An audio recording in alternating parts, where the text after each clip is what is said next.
welcome back to Deep Blue. It's been 2 months since I recorded the last episode, and I don't even remember how long ago I uploaded that. But yeah, it's been 2 months. Welcome back. My name is Casey, and for today's guest, we are brought with none other than Crondle.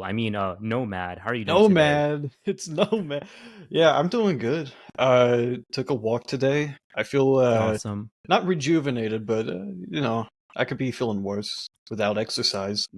Yeah, exercise is very important. You need to keep the blood flowing. But yeah, so my icebreaker question for you today is because I give one to everyone at the start of every episode is do you have a complete season 3 Seinfeld DVD? I don't, but I did watch Seinfeld season 3 uh on Hulu. Yeah, that was a reference to one of the animations you made a long time ago. So yeah. Oh, that was on my old channel? Yeah, I think you had like a one of your characters was like, "Hey, do you have Seinfeld season 3 on DVD?" Uh, I don't even remember that. Which video would have that been on the Crondle channel? I'm trying to remember. I think it was like when one of the characters I like I don't know because I was clicking through the channel see if there was any juicy details I could find, and then one of those videos it was just a character going to someone's house asking for a Seinfeld season 3 DVD. Oh yeah, that was if that's what I'm thinking of, the doppelganger. Might be, yeah.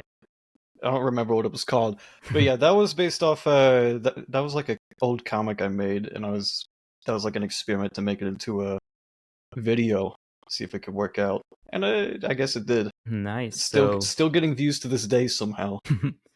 nice. So to anyone who doesn't know who you are and what you do, you want to just introduce yourself? Sure, yeah. I don't upload on Chrondle anymore, unfortunately, for the 5 people that still wait for a new upload there. But on the Nomad channel, I basically make whatever comes to my mind right now. I think a lot about YouTubers I used to watch or not used to watch, but they existed very prevalently in my life. So I've been talking about that. That's at least been the closest thing I've had to a breadwinner. Nice, nice. I've always known about you for a while. I think when I was researching Chupo for his episode, I went through his playlist. It was like, I think, yeah, it was what in Chupo and Facts of their channels. Your channel popped up a couple times on there, and then I asked you to be in the Flash Games video, and Yeah. then yeah, I think we just kind of kicked it off from there. I think in between Chupo's episode and the Flash Games video, I think I did see. Oh no, I think Chupo started Chupo Tupo, and then he said that you were an editor. Yeah, I don't I even. Yeah. edited oh, I'm still an editor, but yeah, I edited the first 5, not 5, like 3 videos maybe. And Hmm. then he's got a few more since. And Yeah, I've and I been think. a Yeah. collaborator on there. And I think I saw you on a Papo's video on 3D Workers Island, which is how I one of Oh my first yeah. introductions to him because one of my comments was like, "Bro wants to be Papo so badly." I was so confused. Like, who is that? Who's Papo? Yeah, I forgot I did a voiceover for him. Yeah, it's just stuff like that. I've done voiceovers for certain videos and I just forget about them. Yeah, you made you do a Disney video. You're watching traumatizing Flash games. Traumatizing flat, and I was the only one without a green screen, and I felt embarrassed. No, you were I fine because like Raymundo's green screen was tweaking. He had like the smallest green screen ever. His stuff got cropped out. You're fine. That's fair. Yeah, but I think we should start from the beginning. So, how did you start? How did you start on YouTube? Um, the more difficult answer is I've just like made video. There's a fly in my face. I made videos just like as long as I can remember. Like I remember when my first YouTube video I ever saw where it was like an April Fool's joke where they put like a baby on a motorcycle, and I was like 4 years old when I saw that. Then ever since then, YouTube's been a part of my life, and I just make videos occasionally. It would go in phases where I think I would make stuff when I was like 10 on the family computer where nobody knew I was making them. So it would just be like 3-minute one shots where they would get 10 views at most. And I was doing that. A few years go by. I try again at the beginning of high school, and so on. Another 4 years go by. Try at the beginning of college on a new channel, and then 4 years later again in 2024, I start dedicating more time onto this channel. That's been the most successful experiment so far. So you said because I was in the same boat. I was never really fully committed to YouTube. And YouTube was never like my number one dream. It was just one of many. I think because I had stuff in elementary school, I had stuff in middle school, and that middle school channel ended like my first year of high school. That I just never uploaded until like less than a year ago. I was like, shoot, might as well just make videos. Yeah. But yeah, like I mean, what were you doing like before, like in between the phases? Because I remember you're proficient in music, and I'm guessing like you're really big into like drawing and stuff. So did you have was YouTube ever like a number one dream for you? uh I don't know if it would be a number one dream, but it was definitely something creative. Like YouTube is inherently something where you create, so it's a creative Mm-hmm. thing, and I like doing creative stuff.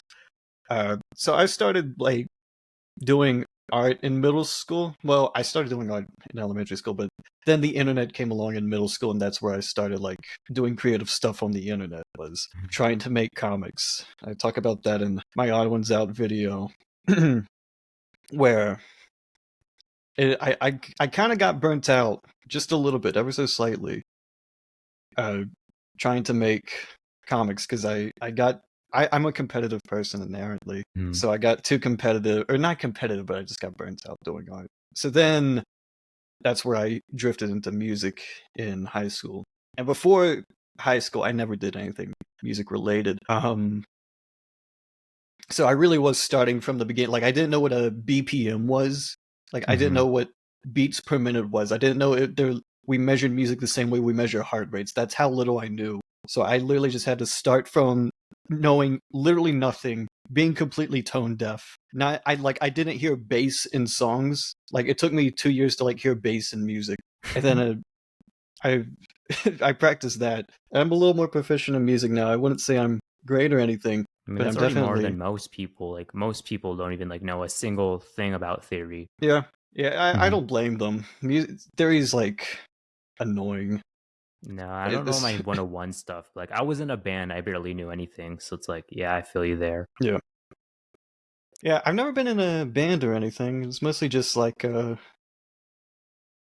um, yeah, just learning it on my own, being self-taught. It's like you never like made beats. Like do you at least like play an instrument of some kind? Oh yeah, yeah. I make beats and like play instrument. Like I started off trying to learn piano on my own. Mm-hmm. That was difficult, and then I took a guitar class in high school. They had like a free guitar class, so I took that, and that's where I actually had like an environment to actually practice an instrument. Mm-hmm.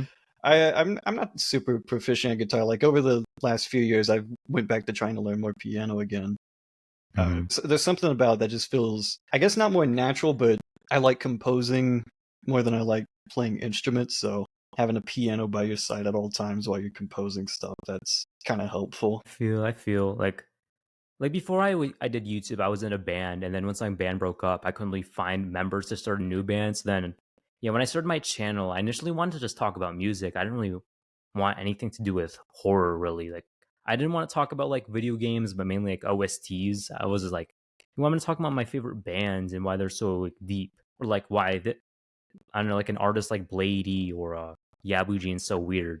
And then Yeah, and then I made a horror related video just to see if it blows up. It did blow up, and then here I am. I yeah, thought about like going back to like making like music related stuff.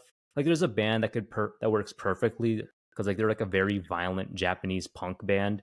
I feel like mm, I could perfectly fit on my channel. It wouldn't do like crazy numbers, but I feel like definitely fit. And yeah, then there's ones I've always just wanted to like make, like talk about, yeah, like the ones I've been talking about, like Yabujin. There hasn't been a proper video essay on him yet. yeah. I've always, yeah. When I started my channel, it was the Mm-hmm. NoMad channel. It was like I could do whatever I wanted. I was allowed to like be bad at stuff. Mm-hmm. And with that, I always thought about like making a video essay about like albums I really liked and Yeah. whatnot. But the difficult thing about making music related content on YouTube, like obviously there's all the issue with copyright and whatnot, but it's also just difficult to visualize music on YouTube. Like whenever I watch a channel talking about music, it always has like a little bit of disconnect with me. Mm-hmm. Just because what they talk about and what I process are kind of two different things. Because it's just like when you have music, it's again, it's because it's really difficult to visualize. You, Mm-hmm. you know, you're trying to see sounds when you're making a video about any type of song. Like and I've thought about like songs that would be like even like a fun second channel thing, or actually, I can just reference my music theory video. I hated making that video.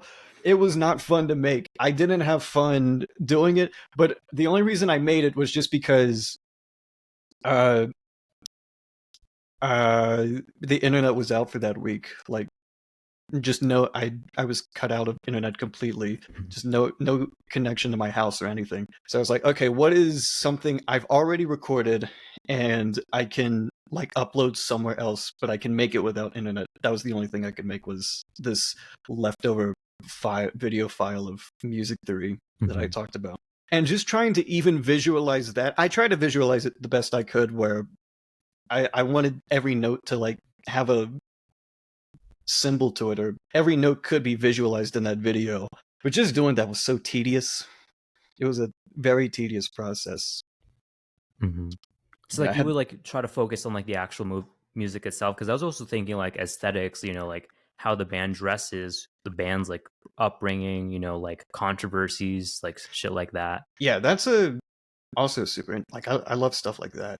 I love I was talking about this last night, but it's like I really wanted to, I would not anymore, but I always thought about making like a video essay about something like Discovery by Daft Punk, because there's a lot of interesting stuff just outside of the music itself. The music's interesting, but you also have the movie that came along with it, Interstellar 5555. There's 4 5s in there. The entire movie to go along with it, the background process, or just the background of who Daft Punk was before that, and how they completely shifted their sound from just being like the best French house group to just doing something completely different. And just that mix of their love letter to things they found nostalgic, and how that affected us like going into the 2010s, and how we view things that feel nostalgic to us, like just stuff from the 80s, because in Discovery they take a lot of inspiration from disco and 80s R&B. You can see that in the samples.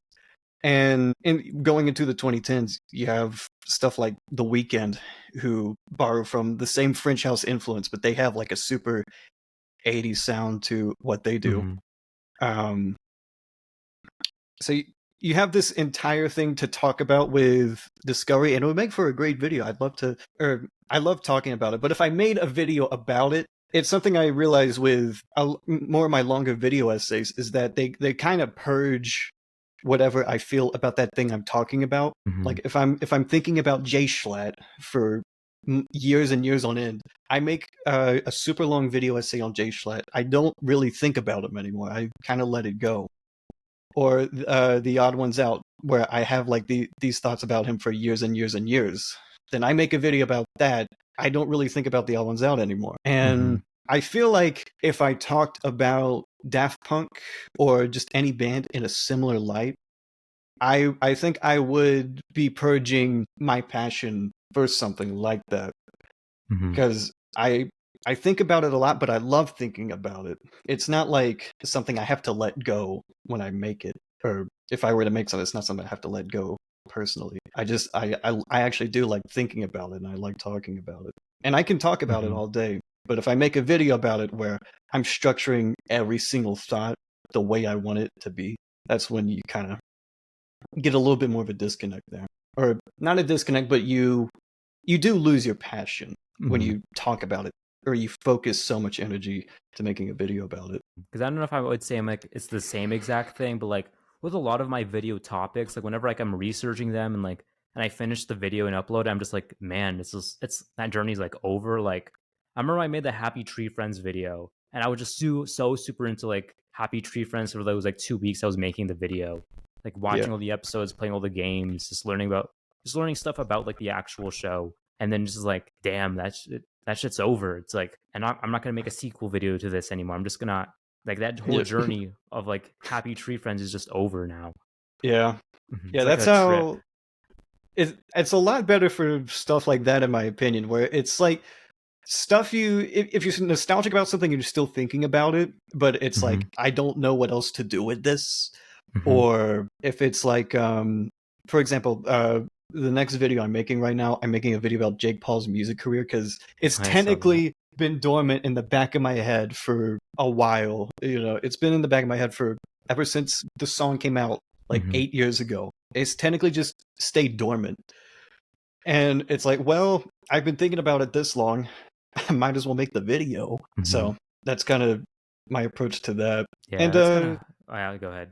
all right, now you go ahead. Actually, No, I was about to say I was in the same thing because I just like I'll have video ideas in my head for a minute and just like yeah, I just like have the need to do them. Like I mean, this is like episode number 5 of me complaining about being the infection AU guy, but like I mean, like whenever like I have a topic that I really want to do, it's just sitting on the back of my head and never did it. I mean, there's always that like that gratification of like I finally did it, even if it like doesn't perform the best. yeah. I don't really know where I was going with that. Well, yeah. I Hmm. mean, that's another thing. Is like when I talk about YouTubers that I think about for a while, it's something people have just been thinking about for a while too. Hmm. We connect over YouTubers, people who watch YouTube, and even then, there's like some smaller projects I make, and it's just like I don't have as much emotional attachment to them, and I feel a lot more divided over that. Where if a video like that flops, where I'm making a video about like something I found on Instagram and it completely flops, which that is what happened. Hmm. I at least don't feel as bad about that.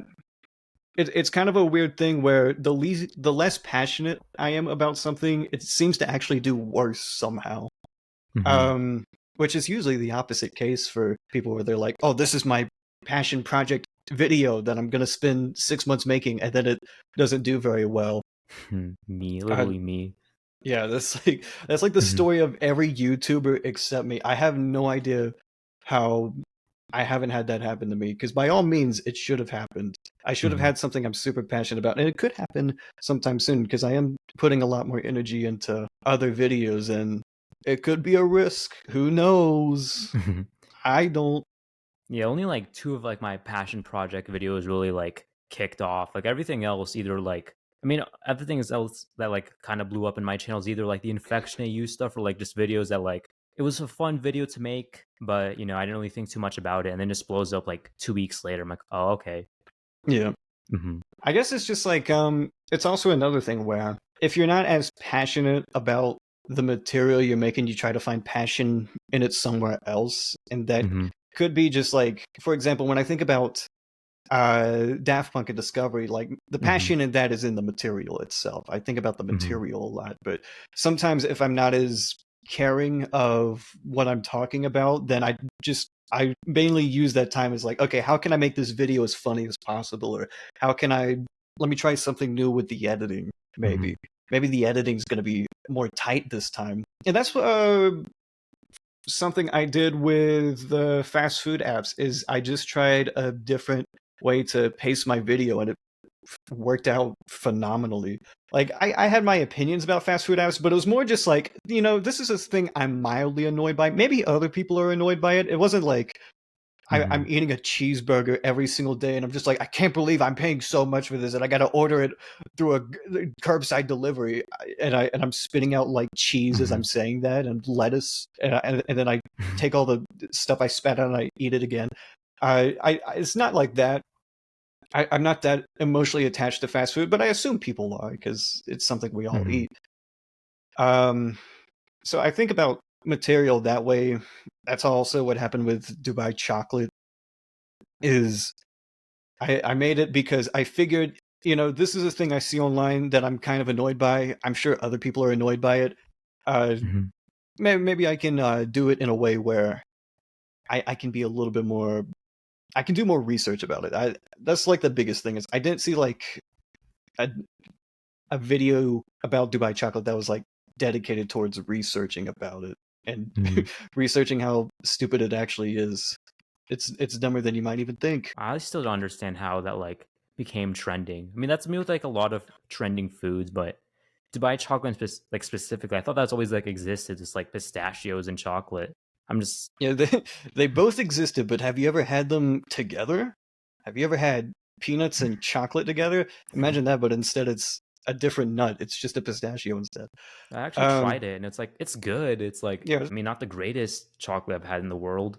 You know, yeah, not like not everyone needs to have like a Dubai chocolate cookie on their menu. yeah. I haven't tried it myself. Hmm. I assume it's like I said. I assume it's all right because I like both pistachios and chocolate. That just sounds good to me. It just sounds Hmm. yummy. But people get exceedingly weird about it. Increasingly weird. They have to make I they just see something in it basically. It's Hmm. not even that they like it either. They're not even that passionate about it either.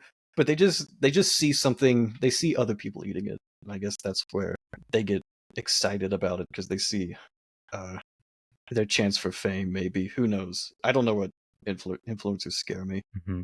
I mean, like, how do you ever like feel the pressure of like trying not to be popular thing bad? Because that's how like I feel like with a lot of my opinions. Like, I'm of course I'm not in the we're not in the same like exact niche, but like I still have like my opinions on like popular things. But I try not to be like old man yells at cloud. Do you ever like have that pressure to not be yeah the old man yells at cloud in your videos? Uh, I haven't had that pressure.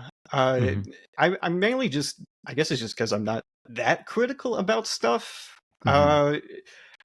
It's more just like if I'm making a video about something, I do want to take it with the initial perspective that it's objective. I usually get mad, and I get a little bit more quote unquote old man yelling when I try to take an objective perspective about something, but the fan base is just too toxic for that to happen Hmm. where they think because you're looking at it objectively, that's an attack on what they like. Like for example, I guess like I don't want to say I don't want to give it away. I have a Hmm. video about this exact thing, but I'm not going to say what I'm thinking. But what about let's say I want to look at Jack Stauber objectively. I want to Hmm. look at this man objectively. He hasn't uploaded in a while. If I say that to the wrong person, they think I'm trying to call this man shitty. They think I'm trying to Hmm. call him a piece of shit, and then they get immediately they're like, "What do you mean by that? What do you mean you like want to look at him objectively?" It's like I mean like I want to look at his inspirations and what he's motivated by because I see certain things that are very, very creative of him and some things that I think have a little derivativity, a little. And that's like an opinion, but then I take how I feel about that and I want to look at it a lot more broad. Hmm. Um, yeah, Jackstar was an old. When is the last time he uploaded? I Yeah, I was have about not to heard like that name think in about that. forever. He was like he's still all over the internet. People are still using like his music and stuff. Someone somewhere out there is using Buttercup I because still they hear just Buttercup just used in like Instagram Shorts. Like, how long ago did that song come out? I remember it was like not when it first came out, but like before it had like a whole wave. Before it became like a you're gonna hear this song every day kind of song. yeah, and I guess that's like the thing is like whenever there's some, I think another aspect about that is like when there's enough hype around something, there's Hmm. eventually going to be contrarianism. So I think when I say like I want to look at this a little bit more objectively, it's just mistaken for contrarianism. Like, Hmm. oh wait, since this guy's really popular, I want to see what people like about his music, but I'm not going to be extremely positive about it. Hmm. I'm not going to be negative about it either, but I'm just not going to be like, oh, he was life changing to me. He's the greatest thing I ever found. I'm just going to look at him like how I look at other artists. Hmm. And some Jack Stauber fans, because I've had this, I use it because I've had an argument where they immediately get on the offense because they think I'm being a contrarian because he's really popular now. Oh, you're just disliking him because he's popular. I just want to like investigate. Yeah, that was gonna bring me to another question. From Monkey hitting a triangle to Anthony Fantano, how pretentious of a music enjoyer are you? Let's see. If by pretentious you mean like I Like, think more highly of myself than the average person. hmm. I hate gatekeeping music, but like the Hmm. problem is uh okay, this is how pretentious I am. I don't want to gatekeep music, but I think people don't want to listen to new music a lot of the time. That's how pretentious Hmm. I am. Is like because I have again I argue and I argue and I argue and I argue too much about like why can't you just listen to this? Why can't you just like listen to this? And they'll just be like because I don't wanna. And it's like but why do you not wanna?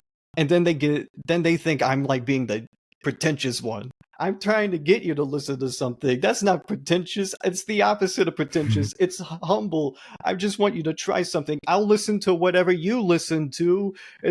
I just try this, please. I'll listen to what you listen to because I already have. I already listened to the album because I okay. I listen to the album so they'll listen to like a song I want them to listen to. Mhm. It's a barter, and usually I get a snuffed out of the deal because listening to 40 minutes of music compared to listening to 3 minutes of music is kind of a bad deal. Go It's through kind of like a favorite sting. albums and favorite artists, bands. Oh, like my favorite albums, Yeah, my favorite favorite albums, artists. favorite artists. Yeah, go Yeah, for it. well, favorite artist is Kanye, but you know things have changed Mhm. since then. I mean, it's not he's not going to automatically be bad to me, but uh, you always have to have like the weird talk about that.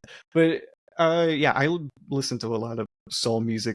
Like Mhm. my two favorite artists minus Kanye, just Marvin Gaye and Stevie Wonder, and they kind of have like even though they're technically the same genre, they serve different purposes to me. Where Mhm. I almost think Marvin Gaye is kind of the proto Kanye in the sense that I listen to a lot of his music based off his personality, and it probably helps that Mhm. I read his biography too, uh, Divided Soul. I think that was a very good read. I would actually recommend highly.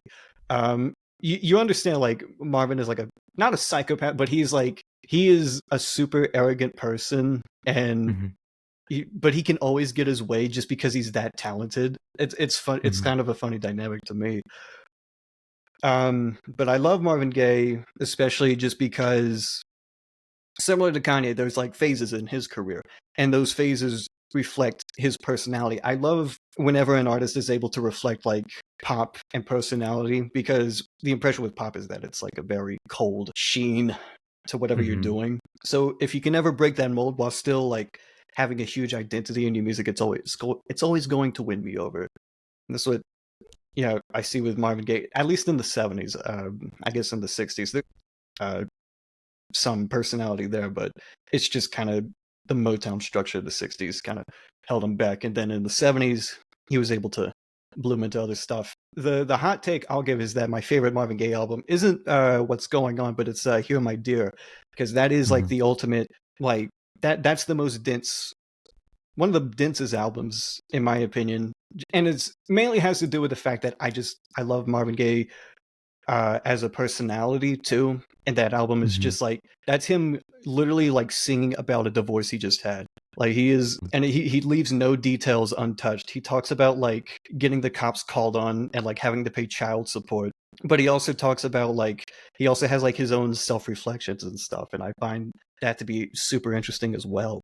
And um, there's other albums before that, like uh, uh, I'm losing the name of it.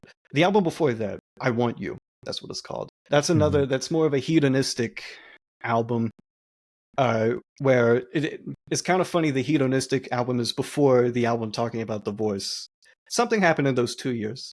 I don't know what, other than a Mhm. divorce. But what caused that divorce? Probably something about cheating or whatever, and a lot of cocaine.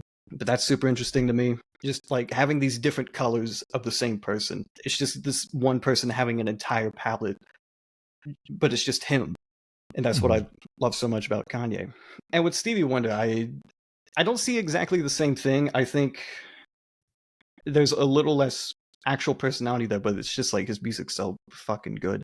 It doesn't even Mhm. matter.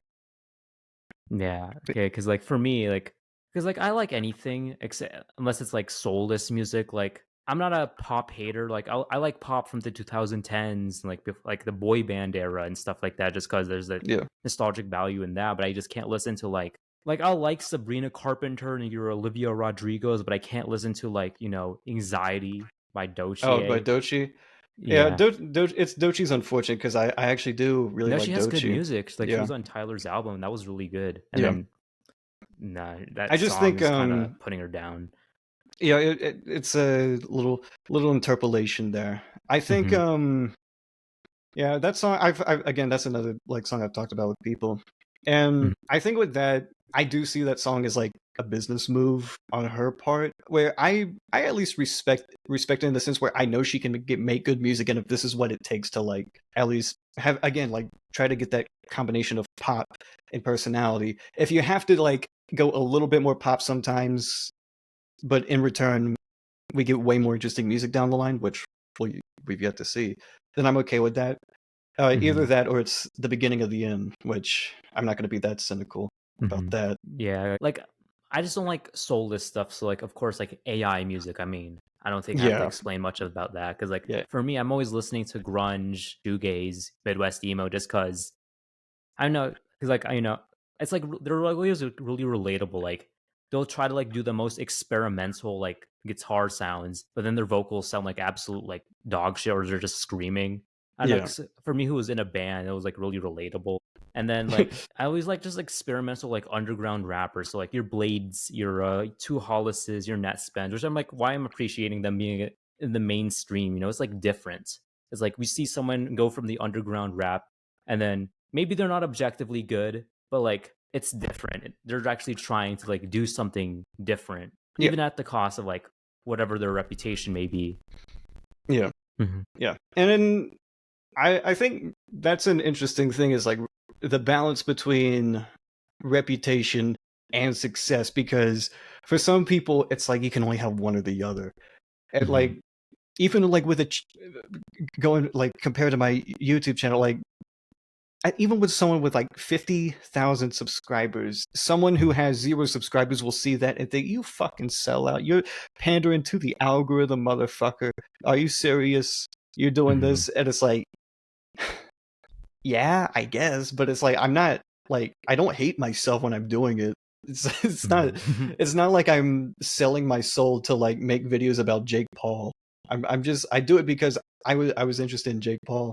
Yeah, it's not always like a great compromise of integrity or whatever. And I see that with musicians too. It's just like, especially when you start off underground, the second people start noticing you and you Mhm. kind of want to be noticed more, that's when people get like obsessive about it and they get all weird about it. Mhm. It's like, oh, Like, suddenly this person is popular. No good, no good. mhm. That's the real contrarian. Mhm. That's the real pretentious, snooty man.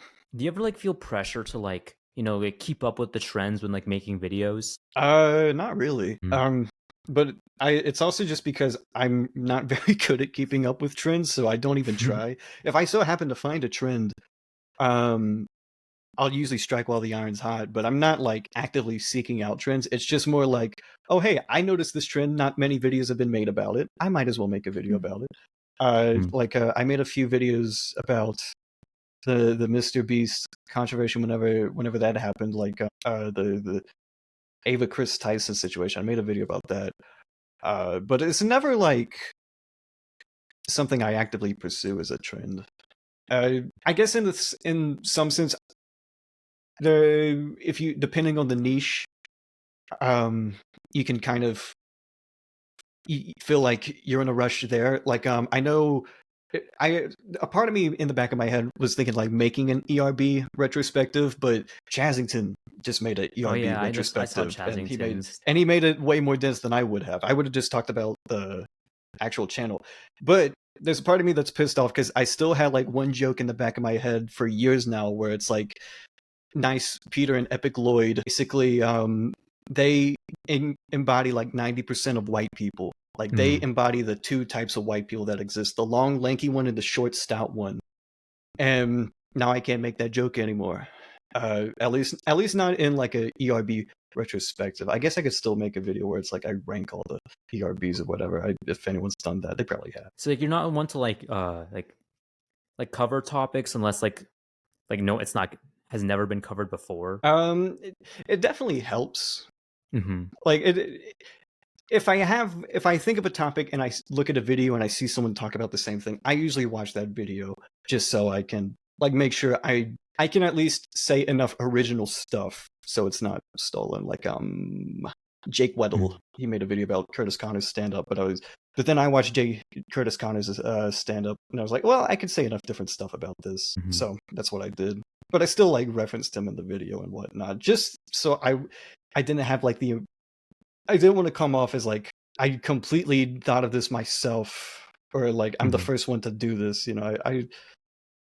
I think I technically don't have to. I overthink it, and I people will always think like, oh wait, what did, he stole it? He stole this idea from someone, even though technically it's like no one's idea because it's you talked about something else. I don't know. It's Mhm. technically no idea is solely someone's idea at the end of the day. Even no matter how creative it is, like technically someone else could make what you make, no matter how original it may seem. But there's still like that sense of you at least have to do it in a way that's fresh, which Mhm. some people don't care as much about. But unfortunately, I do. So that's how I try to, uh, I guess, make stuff. Is Mhm. at least have some semblance of I did this myself. Mhm. Yeah, because like for me, like obviously I'm not going to talk about like what every single person's talking about at the moment, like because because since I do like I cover horror like series, people want me to cover a certain one, and I always try to avoid it just because like there's already been like 20 videos on it, or the one other person who covered it already got like 2 million views. I'm like, nah, like if I know I can say something unique enough, or like yeah, just yeah, saying something unique enough, like different Mhm. information, how I can present it in a different way, or like if there's like a personal story attached to it, then like I for sure will. Like I talked about this in the last episode with Bijiru. So me and him, we were like discussing every single person who's made a video about the Webkins killer, and that includes myself. Yeah. And Oh then yeah, the Webkins killer. Forgot yeah, about like there's that. like I think that playlist is like 13 videos, and everyone did it completely differently. Like I think I'm Mhm. the only person. Everyone presented it as like, oh yeah, this is just some stupid urban legend some people believed in. I treated it like an actual like this was an actual fucking serial killer. You That's treat it like scary. a 2013 YouTuber. Yeah, You, tr- pretty you much. yeah, you treat it like someone who was you treat it like blame it on Jorge in 2015. That's pretty much how I did it. And then I think I was the only person who made a joke about fentanyl because one of the rumors with the Webkins killer is that Dr. Quack would give you pills and then that pill would kill your Webkins. That bro, I need to hook up with the fucking Webkins killer then. Jeez, Oh sounds shit, you awesome. should. I think what else happened in that video that I did? I know I put a gunshot because like there was another theory about the Webkins killer. Like one of the other NPCs would shoot your Webkins. I'm surprised I was the only person who did that, but like I played a gunshot sound effect. The only problem was I didn't lower the volume. Also, it's just Like like it was just like a stick. loud ass gunshot, and then it was like, and then a lot of the comments were like, "Dude, put a jump scare warning." Dude, I almost went deaf. That shit jump scared me. What the flip, dude? I almost died. I Man, almost died to the Webkins killer sound effect, stock sound effect. I mean, like, do you ever have you ever been into a situation where someone will cover the same topic you did, and then their like video of it just like I don't know, just like blows yours out of the water? Maybe not in terms of quality, but like also just like either in quality or in views. Just one of the two. Um, it depends. I mean, not off the top of my head. Like, I don't know. There's probably like I there's a sea of like music theory videos Mm. out there, and I know there's like a couple YouTubers. Oh, I actually do have a story, but anyways, there's like a couple YouTubers who made like a video after mine like got pretty big. They were like, here's music theory for beginners in 12 minutes or whatever Mm. for guitarists. It's a guitar version. But there was one time, and this was on my old channel too, where I made a video called. I made a video about this actually, but it only has like 300 views, so it technically doesn't even exist. But I made a Mhm. video called Kanye West Plays Wordle, and it was just a complete shitpost of a video. I had no idea what I wanted to do with it. It was just like this video I had. I was like, well, I might as well just put it on Reddit. I put it on like the Kanye subreddit. And then, like a couple days later, I saw a video on my recommended called Kanye West Plays Smash Ultimate, and it got so many views. And this was before I had a actual viral video to my name. So I Mhm. look at my recommended, I see this viral video, and I have no proof, but it's like this was made after my video. This was like someone was inspired by my 300 view video. They were one of the 300 views, and then they made this video. And there's similar aspects where they had the Kanye TTS voice. He's playing a game. The title's the same. Even the thumbnail was kind of the same. And Mhm. I could see this and I was just like, man, I don't have a viral video. And then this guy does what I do and he gets to have it. What a sick joke. He gets to have the attention I don't while doing the same thing. What the fuck? Yeah, that's kind of how I am because, like, I mean, my urban legends videos aren't completely original. Like, a lot of them have been talked about before, but then my most recent urban legends video that flopped heavily, and then I Hmm. see like a month later someone makes Gmod cryptids, and it's all the same ones I talked about in that video, Hmm. and it's like fuck, because like mine got only like mine's at like 12K. His was uploaded 2 days ago, and he's already at like 65K views. It's kind of like just one of those things you have to develop thick skin for, like Yeah. no matter what, like YouTube's always going to be competition. I try my best not to see it as competition. That's why I'm always like trying to make connections, like, talk to. That's why I have this show, talk to Yeah. creators, stuff like Well, there's that. always friendly competition too. Yeah, like yeah, friendly competition. Because like my whole thing, like with the infection it uses, like because after I made the Smash Bros one, like there was like two other big YouTubers, one at 1 million subs, another at 5 million subs, saw like my success, and then all right, now they're hopping on the trend, which kind of like whenever they upload, they kind of like just kill my views, which is like they're Mm. in every right to do this, but I don't, and I know they had no intent, but I don't like this, and of Yeah. course, I mean, there's also I'm gonna talk about this later, but like foreign YouTubers stealing videos, like Oh yeah, I'm gonna that's make a video I on know that that's an soon. issue. Now I'm gonna make a video on that pretty soon because now it's like all my friends have been affected at that point. I mean, Hmm. I've been affected. I'm still affected now. I just found out a channel that stole one of my videos and translated it. Yeah. Thumbnail Yeah, was stolen. just Yeah. translate it. Yeah. There might be a video out there that's like that could be a Portuguese nomad right now. I wouldn't know about it. Hmm. Um yeah. I haven't had a video stolen like that. But as a YouTuber myself, Hmm. I just all I can do is see what videos I make that are somewhat similar to other YouTubers and just like try to go take their inspiration but try to go in a different direction with it. That's at least Hmm. that's the moral way I do it. That's how I try Hmm. to do it morally. Um I know some people aren't so kind to that. They're not as wholesome, put Yeah, it that is simply. true. Hmm. I mean, I guess we can just shift over to another topic. Let's talk about Brain Station. How do you get admitted to Brain Station? Well, I was like one of the first, like the founding members, I guess. Because, well, the thing with the Brain Station is that it was initially Chupo, me, and another YouTuber, jcox98. We found each other through a subreddit called r/small YouTubers, and we were like the only people who didn't like hate each other. Like Hmm. every that was another thing. It's like trying to get started on YouTube. You go to r/small YouTubers, and all the advice was like people who were as big as you, but they somehow acted like they knew more. So it Hmm. was like, oh yeah, your intros need to be more quick. They need to be more jumpy. What do you mean by that? No explanation. Hmm. But that was the only way you could get like awesome Reddit karma. But I remember Chupo reached out to me one day because I think I gave advice on one of his videos, but he actually liked my advice. I think that's what happened. So he You reached remember out what to me video through a it DM. was? No, not at Oh all. man, It this was was an like old ages. Chupo video. It So was it was like like before, like it was before Bizarre Lore, this Papa's. was like, dude, he had like 300 subscribers at most. Oh, so Like he's probably doing like his like Stickman animations then. even before that, it was Oh wait, before was that. it one of his like Risk of Rain videos then? It might have been. I Like one don't of his know. gameplay stuff? It's probably one of those. Closer to that, Damn. I Okay, that is ancient. his most popular Cheapo lost video. media. Yeah, his most popular video was his Octodad speedrun. It was his Octodad video. That was his most popular video. I Oh yeah, remember I he think that's reached his out. earliest on his channel right now. Yeah, but he reached out to me through Hmm. DM. Not much came from that specifically, but sometime later I saw a video by Jcox where they made a video talking about Flash games, and I saw that Chupa was in that video. He was featured in that video. So I think I said something there. I reached out a message there or whatever. And Hmm. either way, I don't remember what happened. But next thing you know, we're in a group chat on Discord. Uh, and it wasn't the most active. Like we knew each other's channels and we were subscribed to them, but it wasn't like super active or anything. Hmm. But then Chupa makes a video.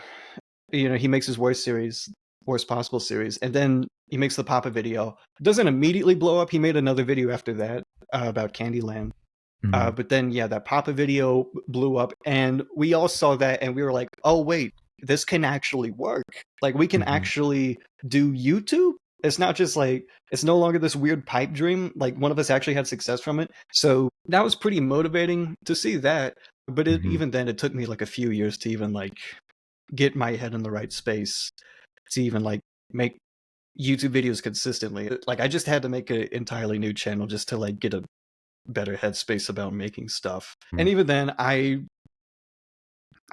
had this fear that I was like um I was behind because I'm also like I'm older. I'm like a year older than Chupo, but there was like this feeling like, oh shit, I'm like behind now. Like I Mhm. if I don't do something now, I'm just gonna like kind of fade away because I have a few friends that are just in this paralysis where they want to do everything but they can't do anything. And I was in that same boat, and I Mhm. was just like scared to like even upload anything because it just every upload felt so personal on my old channel with like Mhm. even though it was 900 subscribers, it was like those 900 subscribers knew me better than the 50,000 subscribers know me now. So if I made a Mhm. video for them, it would be, if I did something too different, it would have been like more personal of a reaction. Mhm. And that just paralyzed me for a while, like a Mhm. year, 2 years, something like that. So I just went ahead and made a new channel. And once I saw that channel, like, it didn't blow up immediately, but I was just able to like actually make videos on there. That was Mhm. like the most important part.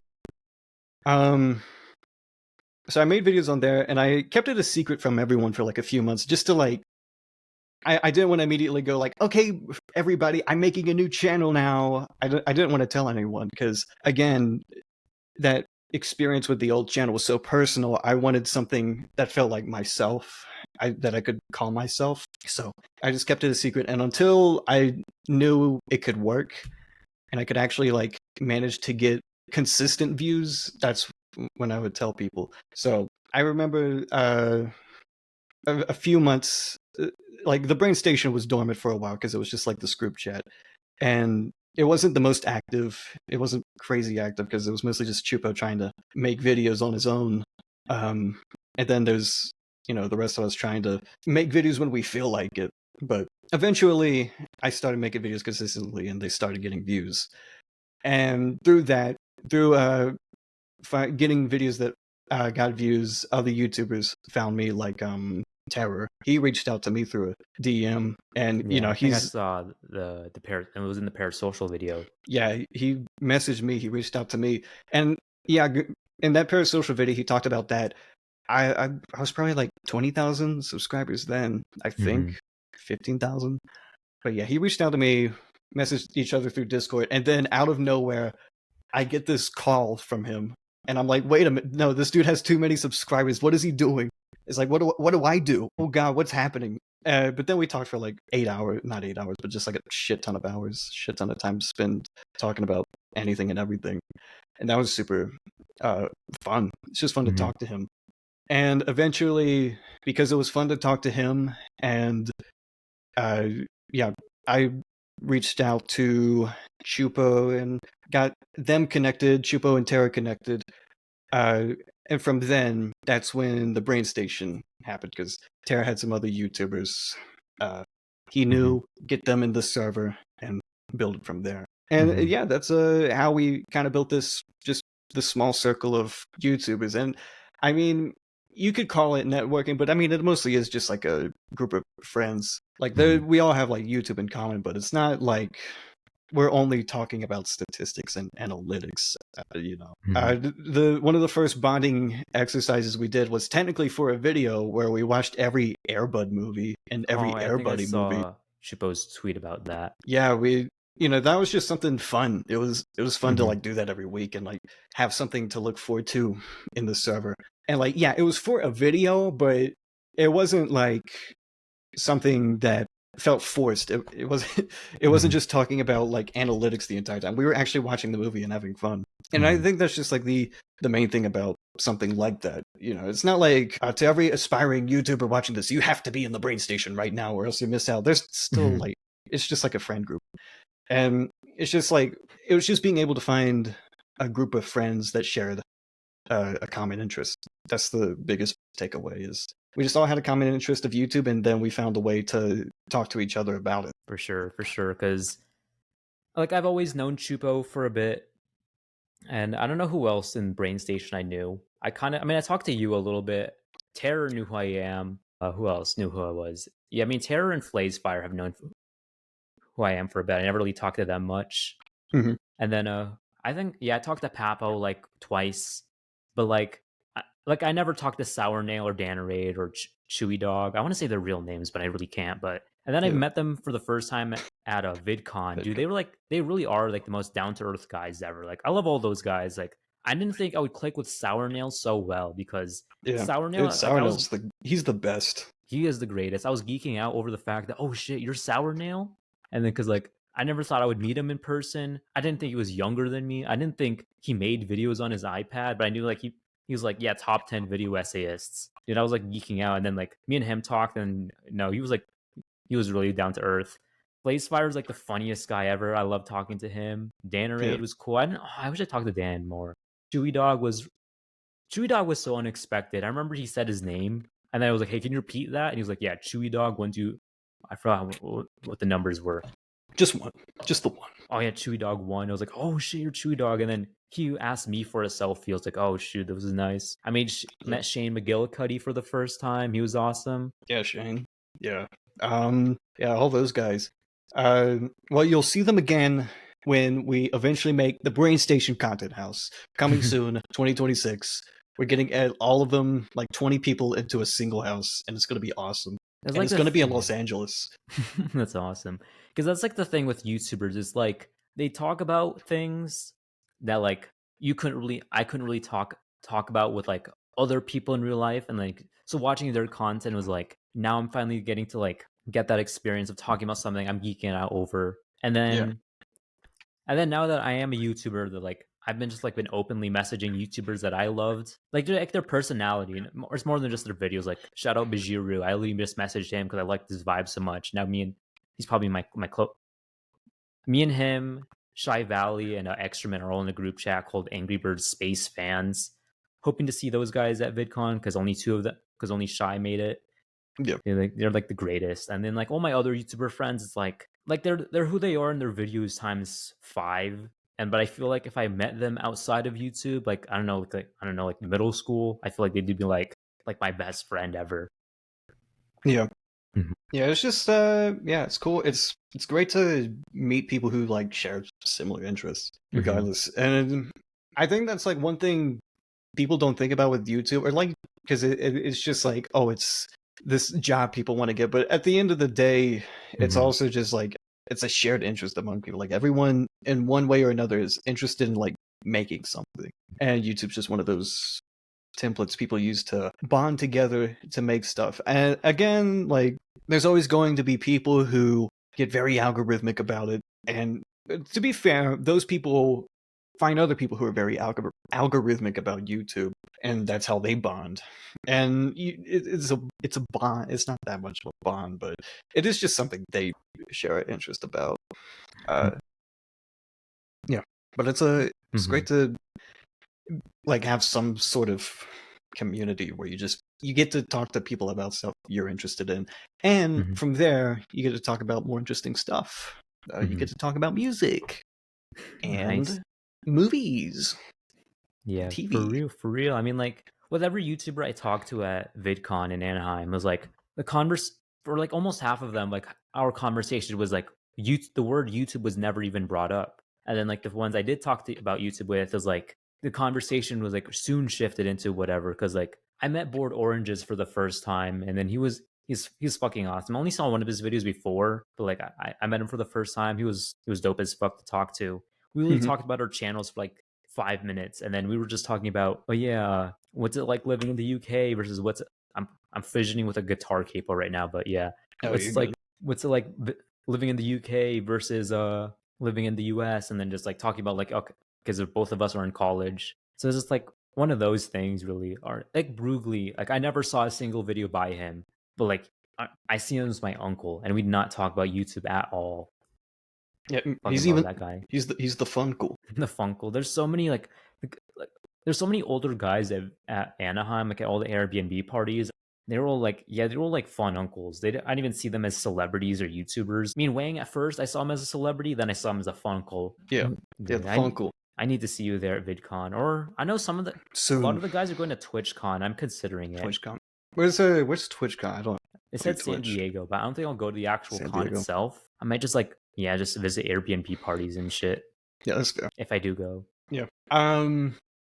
Yeah, Twitch. I maybe I'll do Twitch eventually. I know there's there's some friends who found my channel. They want me to do Twitch, or like they say, "Have you thought about Mhm. streaming?" And I like streaming. Like the few times I did, it's really fun. But it is like it's also demanding.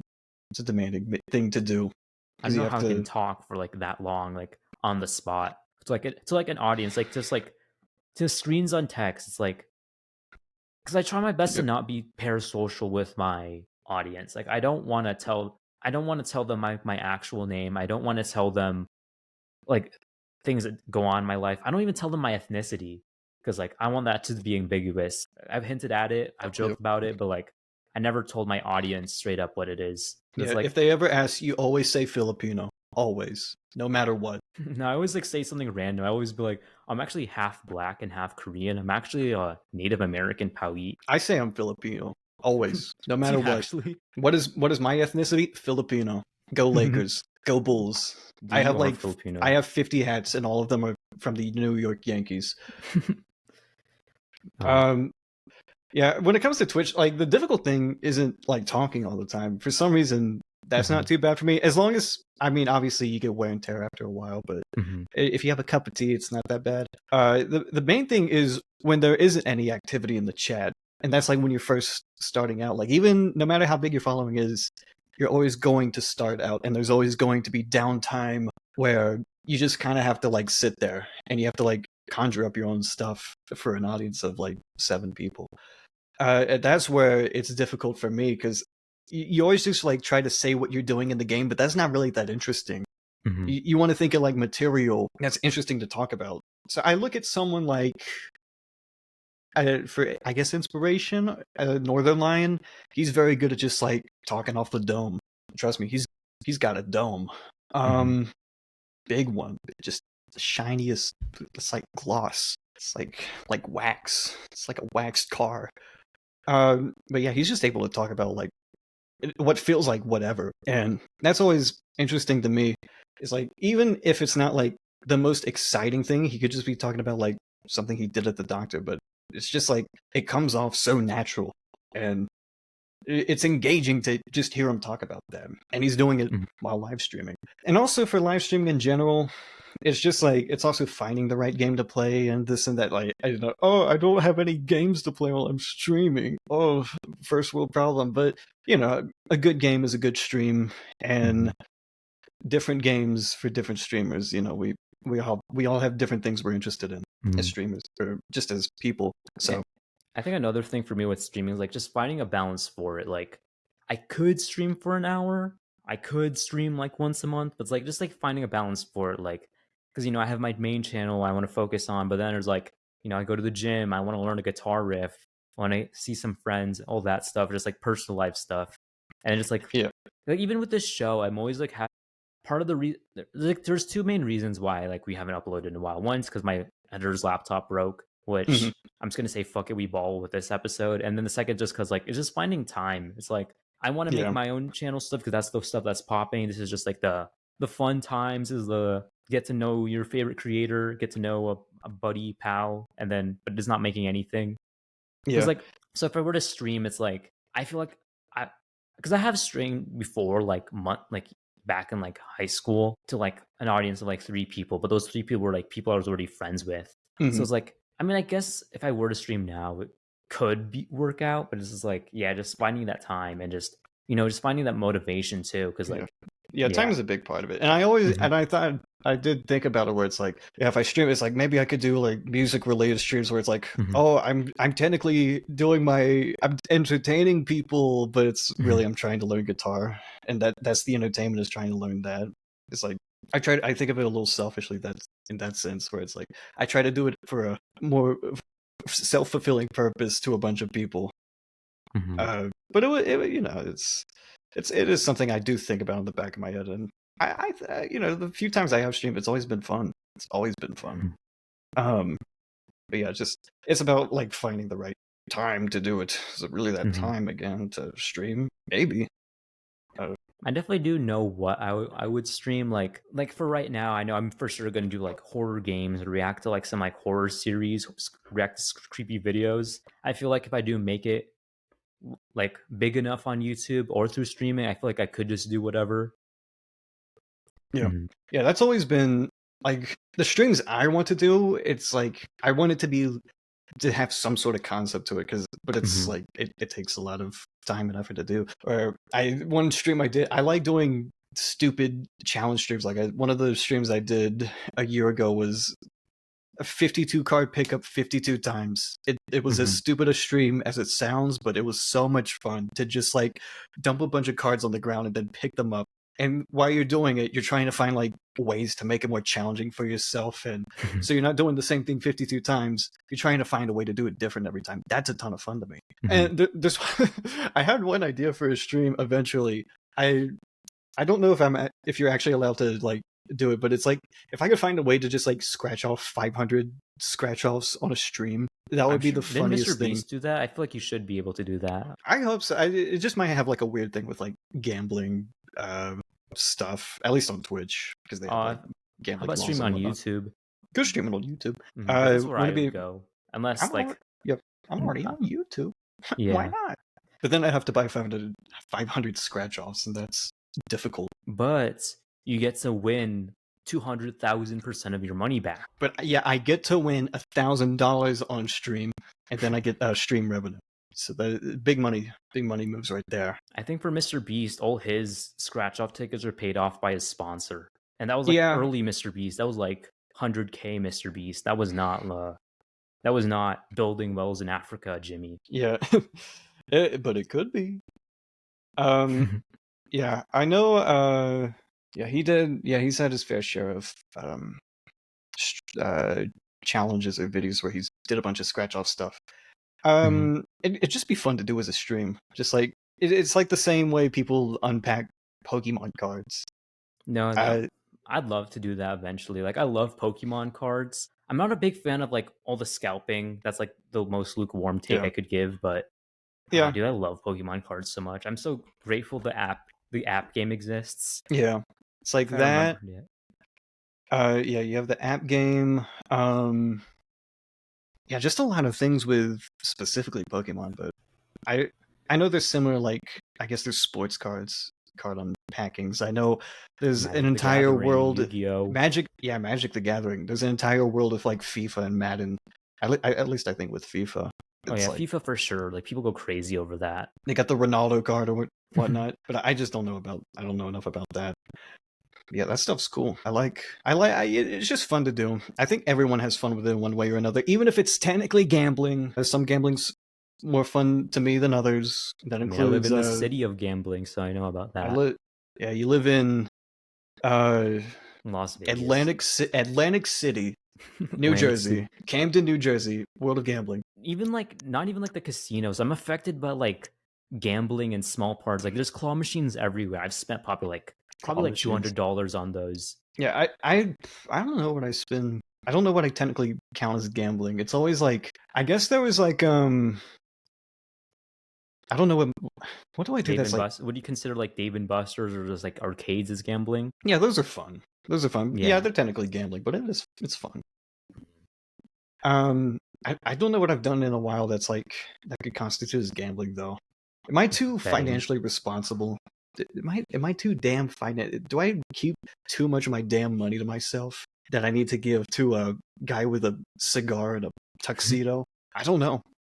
Uh but if I did, I like a occasional pack of Pokemon cards, but I don't really do it that much. Yeah, I don't do it for the specific card. Like Yeah. that's like I feel like why everyone's been opening Pokemon cards just to get a specific card. I'm always like, oh shit, I got Rayquaza. That's cool, I I guess. Yeah, they want the hidden card, they want the super secret hidden Rayquaza, super rare. I couldn't EXs, Mega it, EXs. Yeah, it's just like it's just too stressful. Mhm. That's my main thing. Is like I get too stressed out about that. How did that Too, even become competitive? I never understood. Like, where did we all get these scalpers out of nowhere for? Like, one day I'm like, Pokemon cards is a fun hobby for kids. If you're a rich adult, you'll love it too. And then all of a sudden, boom! Like Target and Best Buy have like security guards in that I don't specific know. section. That is, I do think about that. I feel like in a way, it it's just people. I think in a way, I feel like scalpers get their own thrill out of scalping because you don't really make that much money out of scalping.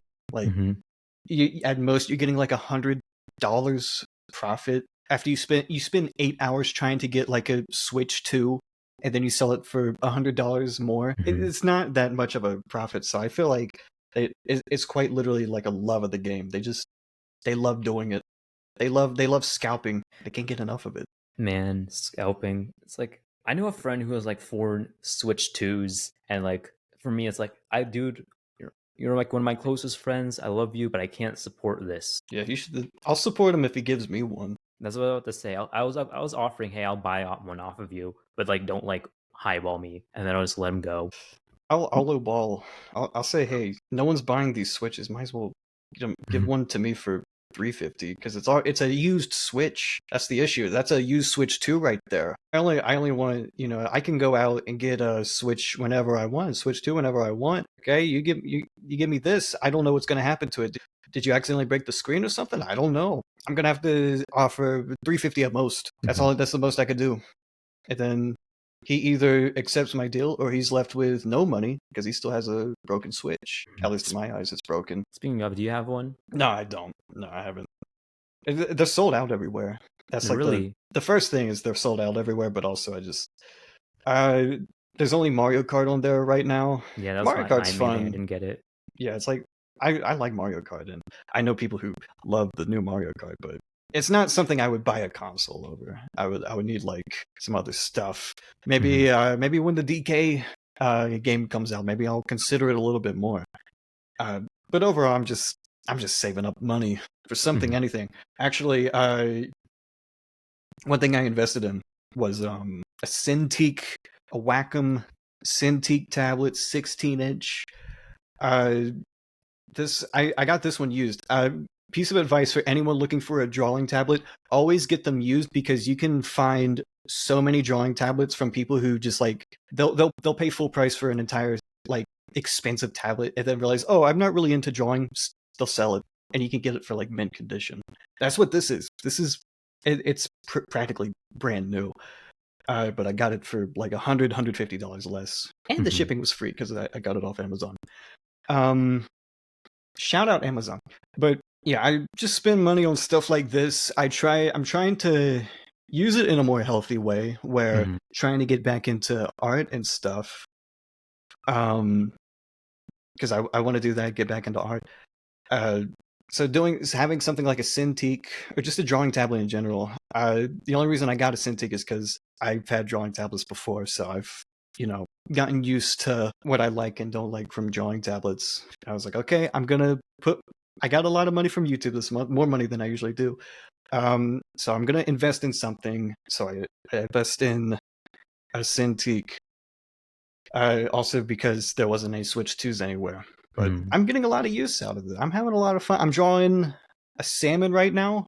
A beautiful, beautiful salmon. Like you've never seen it before. Oh yeah, I do have a marine animal planned out for you. Keep that in mind. But yeah, I'm, speaking of drawing tablets, I thought about getting one because like I see YouTubers like you. Shout out Chargy. I don't even know how to pronounce his YouTube username. Shout out Chargy. Shout out Sarah Lynn Baker. Like all three of you guys have like cool like 2D animation stuff, like text graphic stuff. Like you just implement them in your videos. Not even like PNG tuber stuff, just like like the whole like Amori squiggle vision thing you guys do. And I think that shit's awesome. yeah, I did that 4 years ago, but You know what I mean? yeah, it was something I did, and it'd be cool to reintegrate that one day, just whenever I feel like it. I can't Mhm. see how it wouldn't even be that much work, but it's just like I don't know how to incorporate it that much. Um, Like I just like whenever like YouTubers like they try to do more than just like have like a a video essay. Like they'll incorporate like in animations. They'll have like skits. It's like the Yeah, YouTube video is not one genre. It's like a I don't know what would I compare it to? Like I don't even know what I would compare it to. But yeah. yeah. Only regret I have with this recent video I'm making about Jake Paul is I didn't have like a evil version of myself in the video where I forced myself to keep listening to Jake Paul's music. Other than that, though, yeah, it is fun to just do some extra stuff. Like, you have the formula right here. Everyone can make an essay, Mm-hmm. but it's just about making it entertaining Mm-hmm. at that point. So just trying to find ways to make it entertaining. I know a great way to do that would be to add more drawings in my or more art in my videos, but I guess the reason I don't do it is because I know how time consuming art is. Mm-hmm. As someone who used to draw a ton in middle school, I know how much time it takes to draw something. Like Mm-hmm. this whole time I've been working on exactly one drawing. It's been an hour and 17 minutes. I'm working on one drawing this entire time. That's like, for me, that's like how many minutes of video I could be making right now? I don't even know. That was me with this guitar riff. I was trying to learn this math rock riff instead of Oh editing Lord. this video. It was like if you know All in My Head by the band Computer. I don't, but I do know math rock, and I do know it's It's insane. mathematical.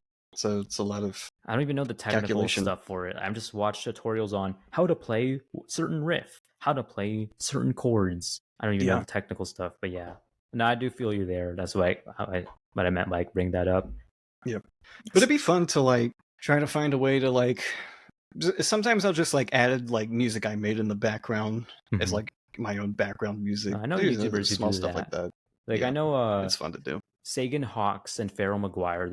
They make all their background music themselves. Yeah, I And don't do then that, but mhm, I do. If I don't know what to put into something, I'll be like, oh, here's this thing I made, and it's not too loud. Put it in. mhm. I know Raymundo because like he has this whole band Polybius, so he'll make a song like that's like on par with like the topic of his video essay, and then it'll be an end credit song. Like I remember he made a video on Fortnite, so his band made a Fortnite related song. I thought that was so funny. Like I need to steal that. Fortnite, gonna play some Actually, Fortnite. Actually, yeah, because like I don't know if you've seen this YouTube video called Minecraft, but it's Midwest emo. Have you seen that? I have not. Yeah, it's basically the C418's first Minecraft album, but it's Midwest emo pretty much. So then That's so, awesome. so I'm friends with the guy who made that because he also did it for Roblox. So now I asked him, hey, here's 3 Animal Crossing tracks. Can you put these into Midwest emo? And I'll put them in my video. You can just do whatever with them, dude. And he actually agreed to it. And I was surprised. And Awesome. he's getting it done. He's almost done with it too. I'm waiting to hear them, but Yeah. it's so fire. Yeah. Yeah, music's fun to make. I get a little in my head with it a lot of the time. It doesn't come to me as, at least making an entire song, like Mhm, I overthink it too much, where it's like mhm, I open up a project, I'll make some stuff there, but I never reopen the project. And what I need to do, just in general, is go back to old projects and like continue something I started and like try to work my way to finishing it. Because mhm, I do it with videos, why can't I do it for these other things? I don't know. Um, so I would like to, yeah, just go back to old files and try to see what I made there and try to build upon it. And then maybe that could be put into a video. That's always like what I try to work everything back to, is like, can I put this into my videos? Can I put the art into my videos? That's why I'm drawing again. Can I put the music into my videos? That's why I make music. mhm. Uh, so anything I can like be passionate about, put into my videos, or at least convince myself I can. That's always great. Or just like if I could convince myself while I'm streaming, like if I can find a use to like, oh, make music while streaming, because Mhm. there's an audience for that too.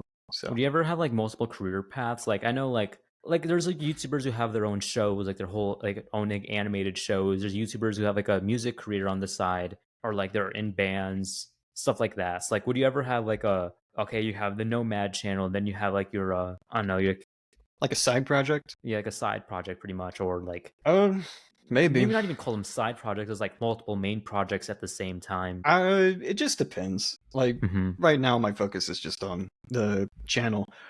And for main projects or like other main projects, I would just have to have a lot of direction. I wouldn't want to make them to escape one project. I don't.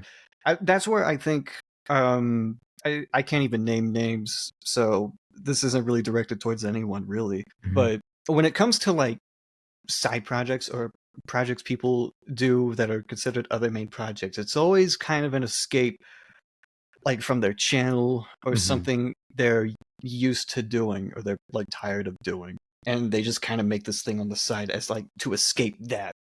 Mhm. But because of that, it's like it's not as, the bottom line is usually like it's not as good as like their main channel stuff. And I think there's like a lot of mental stuff there. Mhm. It's just like a huge mental hurdle and whatnot. But um when it, yeah, like how do I put this? It's a lot of energy to do these other things like a music career or like making your own comic, like Mhm. a, or like an entire series, like you're writing an entire series there. It takes a lot of energy, and when you're splitting up that energy into two different things, you know, you get less of a result sometimes, most of the time, really. Mhm. Uh, and when it comes, like, and for a lot of these people, like YouTube just comes so natural to them, like they could just make a video and it's good, but they don't have to put that much effort into it. But then getting into this music career, it's like there's almost like a gifted kid syndrome, I want to say, where they're putting the same amount of effort that they put into their YouTube videos, but they kind of don't realize how easy or how natural making YouTube videos comes to them. So when they put the same amount of effort into this other project, it's they don't have as much experience with it, and Mhm. they don't have as much of an idea sometimes. Sometimes it's just the excitement of doing something else, so they kind of don't have as much of a direction. And that's what I hear in a lot of projects, like just a lot of projects, no matter how big or small. I hear it a ton. I'm trying to think of like YouTubers who have like done it like successfully, like had their channel but like had their other thing. I'm thinking of like the one. I know there was a YouTuber in a band. I know they got canceled, so I don't know if that's like a proper like you want to use. I know there's Tov, like his like music career has been like, if I'm being honest, like I don't think his music is too hot, but like there's definitely an audience for it Yeah, that are I like putting it haven't on their listened to it. playlists. But Yeah, yeah, I'm just thinking of like who else was like made it successful on like their main channel, and then me, because of course you have your smosh movies, you have your odds one out TV show, you have your dream music careers. yeah, yeah.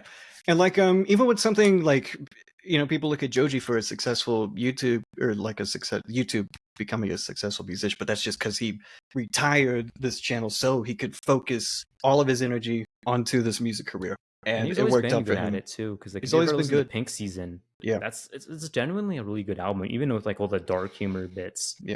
It's And genuinely good. yeah, that worked really well as just like an extension of his channel. It's Hmm. like Pink Guy was technically like, I think it's a good example of that, where he was just, he found a way to put as much energy into the music as he does in his videos, or at Hmm. least it doesn't feel like he sacrificed or he compromised the energy he puts into his videos, or you know, nothing felt compromised when he worked on that, really. Because like his like music was always like his dark humor bits too. Like we all know Frank as this character, like you're not a person you're not supposed to be, and then it's like his music just adds to it. I mean, literally one of his songs is literally called "Shut the Fuck Up," and that Yeah, like that was perfect for Pink Guy. Like, even the music video was just Pink Guy doing shenanigans. One of my favorite songs on that album is "Fried Noodles," where it's like it plays off like as a really depressing, like it's supposed to play off as a really depressing relatable song, and then at the end Frank is like, oh yeah, this song means nothing. I it just love means that. nothing to me. Yeah, yeah. Anything I do outside of YouTube, at least right now, it's just, yeah, it's kind of on the side, and it's just mostly personal projects Mhm. that I'm slowly but surely developing. But there's nothing I would at least do right now Mhm. where I would just be like, "Oh, guys, here's my music project." Again, there's nothing wrong with that.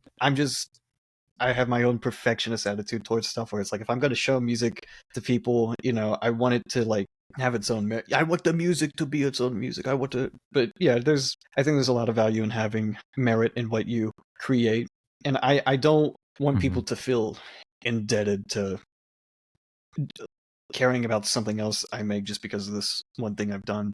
And I Mm-hmm. think that sentiment is shared with a lot of creatives.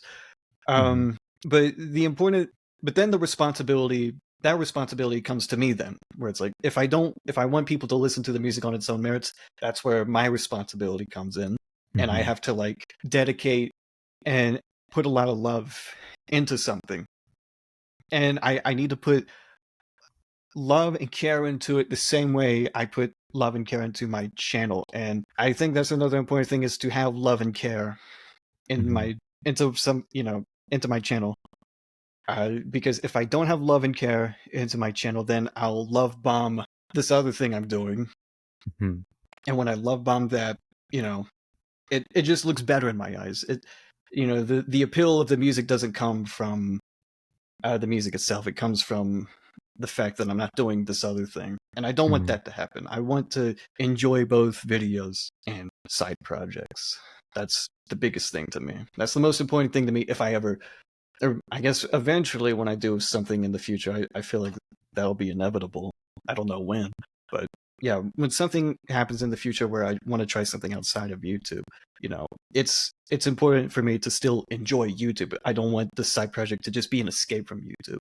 Mm-hmm. Yeah, because I did YouTube partly because my band broke up. I couldn't start another, but I thought about like starting another band or just joining another band. So I'm like, my whole plan with that is like, it's like I don't even promote it. I don't even if I'm in the band, I'm not gonna mention my YouTube channel on YouTube. I'm not gonna mention the band. If I'll have someone be like, "Wait a minute, are these the same person?" I'll just be like, kind of like a Batman Bruce Wayne thing. Yeah, I don't know. Is that me? I don't know. Yeah. Um. That's another thing. Is like, yeah. Eventually, at some point, when you make another project, it's when you're big enough, it's kind of difficult to discern Yeah, I was this about to say, like, you're personality still from associated with your YouTube channel. Like, yeah. people are going to your music not or whatever side project, not because of that side project, but because they know the person who made the side project and they like this other person's thing. So now they're just going to support their other thing. Yeah. Yeah. What was actually I just remembered Vinny Vinesauce's band. Oh, I What didn't are even know they he was in a called? band. I just remember his videos. Yeah, he's in a band somewhere, and I actually do like some of their songs. I don't remember what the band's called, but yeah, I think that's an example of like I feel like he puts it's a band, so there's a creative collective there. It's not just him. I think that's like Mhm. that's a very important thing. Yeah. Is it, when you're dividing your focus into multiple things, it's important to have, you know, good creatives around you for that project as well. Another Mhm. thing I think about when thinking about other projects. Mhm. Um, but yeah, he has a band. I like some of the songs I've listened to. I think that's a good example of someone who's able to do YouTube and music and kind of flourish in both in their own way. Are you in school right now or like working like a day job? Oh no, I graduated. Mhm. I'm a, I got I'm just doing freelance stuff, which Mhm. no benefits unfortunately, but it is pretty good. I'm happy. Mhm. Uh, I don't spend too much money on lunches like I did at my old grocery store job because I working at a grocery store. You just grab lunch there, but that Mhm. ended up being a huge money sink along They with didn't give not like making a livable discounts or wage anything? there. No. Mhm. It's you got a store card, and if there was like a sale, you could scan the card and get the sale then, but that's about it. Nothing that would I didn't get 30% off for 2010. Nothing. But Yeah. YouTube is like my use just my college job. No. Some people are yeah. baristas or waiters, waitresses. I'm a guy who talks about infection AUs and things that scared us as a kids. Yeah. I mean, if it Mhm. works, it works. For sure. That's that's what how I think about it. And Mhm. yeah, it's just you know, it's difficult to find a job too these It really days. is like It's not it's easy. a So I'm struggle just when I was still like working. I even if I didn't make the most even if I don't make the most money off YouTube, it's still like at least I have something, and I'm not just like in this dead end struggle for months on end where I'm trying to find some sort of job. Mm-hmm. Which, like, I guess, yeah, again, I could go back to a grocery store and, again, not make a livable wage.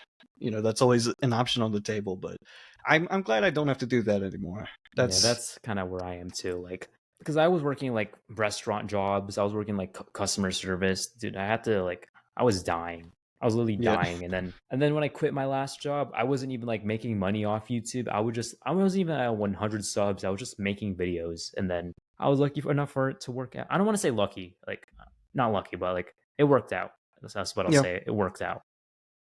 Yeah, I Speaking mean, if you of, want to call it uh, luck, it's nothing wrong with that.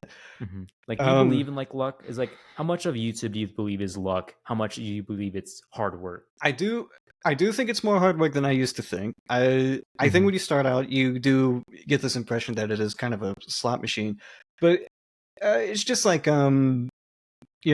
what someone says, like if you work hard and you keep a positive attitude, good things will happen to you. Mm-hmm. It's not necessarily the good thing isn't necessarily going to be, oh, you get a viral YouTube video, but it's just like just having a good work ethic in general. Mm-hmm. Something good happens there.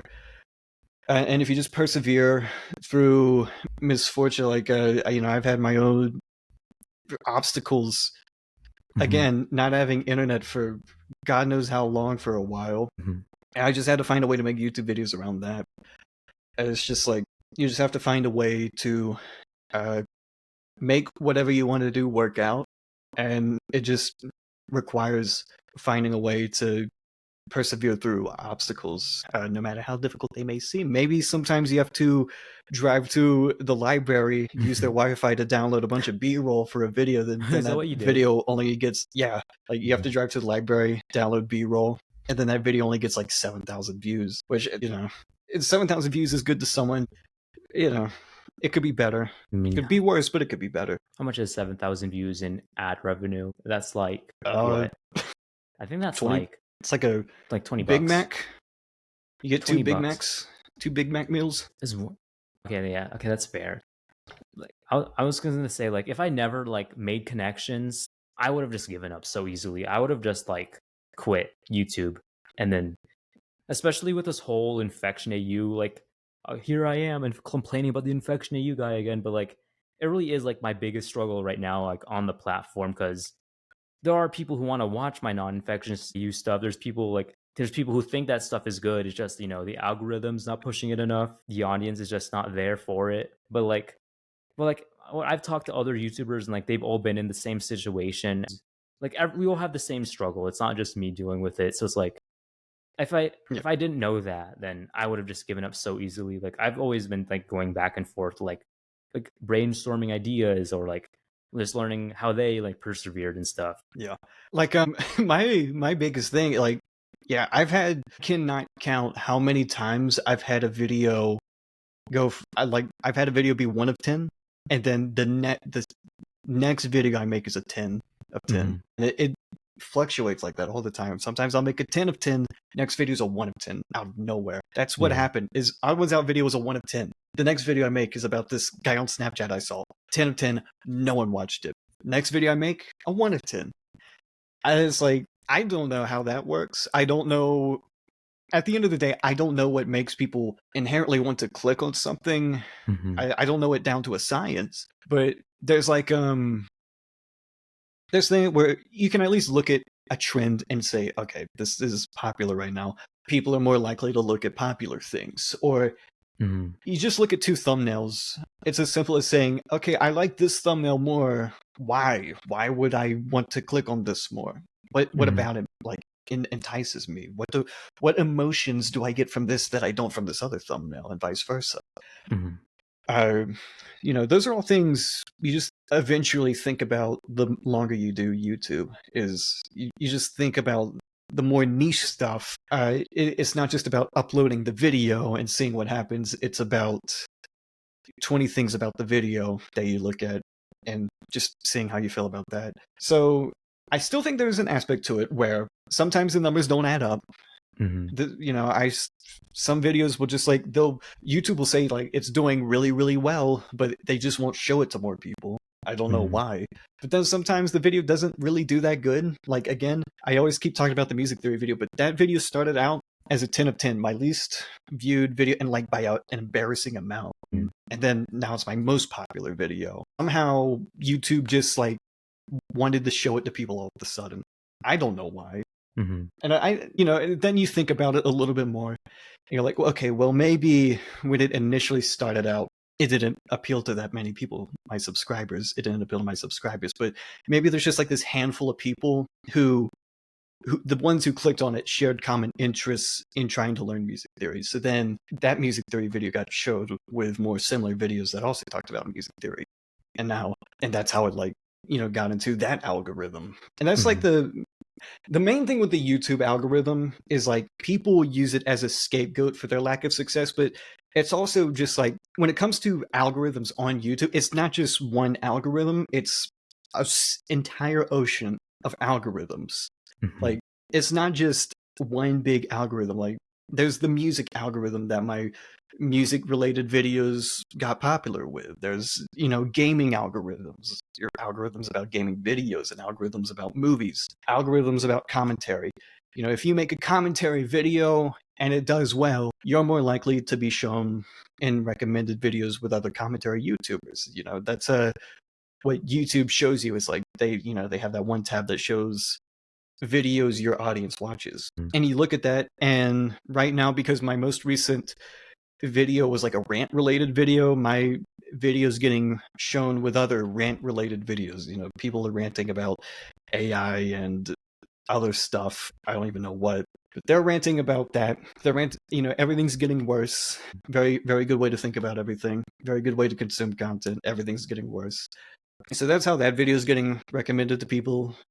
Different videos I make get into different algorithms. I just make very different stuff a lot of the time because I just make whatever comes to my mind. It's not always going to be the same format. For sure, for sure. I mean, it's like for me, it's like, I'm gonna make the slop stuff, but then, have like the videos that like I really care about. Like whenever I talk to other YouTubers about it, they've always been like, yeah, just stick to that niche, and then yeah, just mix it up, or like when I'll tell them like I'm scared to make a certain video because like, I know it's gonna flop every time. They're just like, just fucking make it. So I'm like, okay, yeah.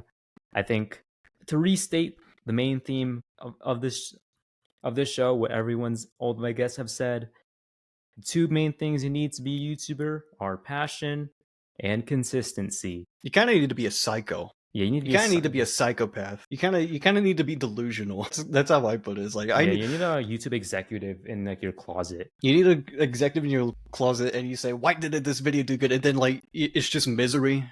It's just like you start putting the brakes on their foot and you slam a hammer into their feet. Just do that because the video didn't work out. Come on, YouTube execs. How are you supposed to demonetize a video that's not making money? Come on, we can say whatever you want now. Yeah. But yeah, I mean, yeah, I don't go into videos expecting them to do good or bad or anything.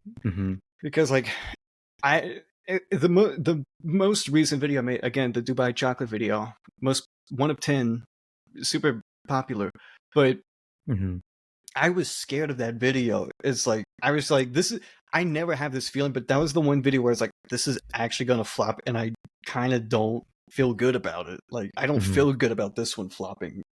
I'm not, it didn't feel good. It never feels good when a video doesn't do well, and it's just like, there's not as much, you can't see the future as well when a video doesn't do as well. But with that one, I don't know why I was like scared to like upload that one. Like I'm glad it did well, but it really wasn't guaranteed. There was no guarantee it was going to do well.